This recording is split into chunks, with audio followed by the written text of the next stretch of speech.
इस न्यूज के प्रायोजक हैं ARC स्कूल, SNG कॉलेज के सामने, मुंगेली।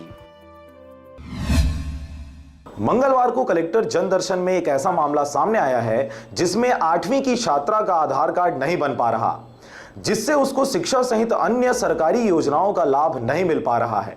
जबकि आधार कार्ड बनवाने के लिए बच्ची व उसके पिता चॉइस सेंटर सहित सरकारी ऑफिसों के चक्कर काटते घूम रहे हैं।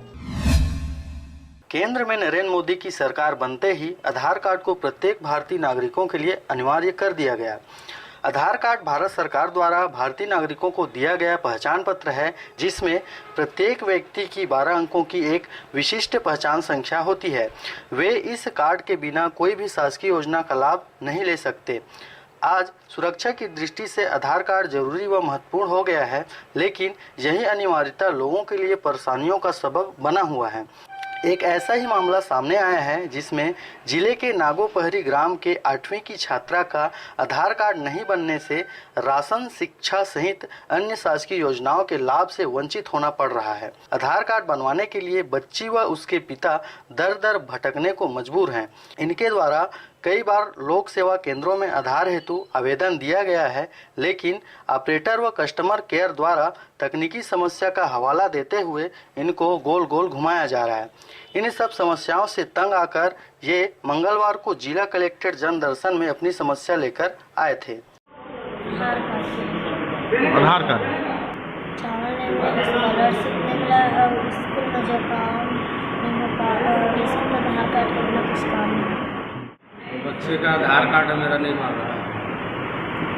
क्यों नहीं बन रहा? इसका कारण क्या है? इसका कारण तो कोई नहीं बता पा रहा। कितने बार आप बनवाने की कोशिश? 10-11 बार बनवा चुका हूँ। जब से जारी हुआ है आधार कार्ड तब से मैं बनवा रहा हूँ। तो आधार कार्ड नहीं बनने से क्या परेशानी हो रही है? इसका परेशानी ये है, इसका पढ़ाई रुक जाएगा और जो चावल है वो नहीं मिल पाएगा और कोई भी जो इसका स्कॉलरशिप है वो भी नहीं मिल पाएगा। ये मतलब है कि कोई टेक्निकल इशू रहा होगा, है ना। तो पहले ही जैसे भी मैं ये बोलूँगी कि जो भी आधार बनवा रहे हैं, जहाँ भी सेंटर से बनवा रहे हैं, तो पावती ले लें, क्योंकि पावती देने के समय ही एनरोलमेंट जनरेट हो जाता है, ताकि दोबारा कोई दिक्कत है और हम जा रहे हैं और पावती से चेक कर सकते हैं एनरोलमेंट क्या है। एनरोलमेंट के बेसिस में अपन क्लियर कर सकते हैं कि कौन सी इशू आ रही है। तो मैं सबसे बोलूँगी कि एक बार कहीं नहीं ले रहा है, गलत है, तो एनरोलमेंट पावती जो है वो लेके आए। पावती लेने के बाद ही वो दोबारा अप्लाई कर सकते हैं, बनवा सकते हैं। और इस प्रकार की 11 बार हो रहा है, मतलब आज ये का मेरे सामने पहली बार आया है ये केस।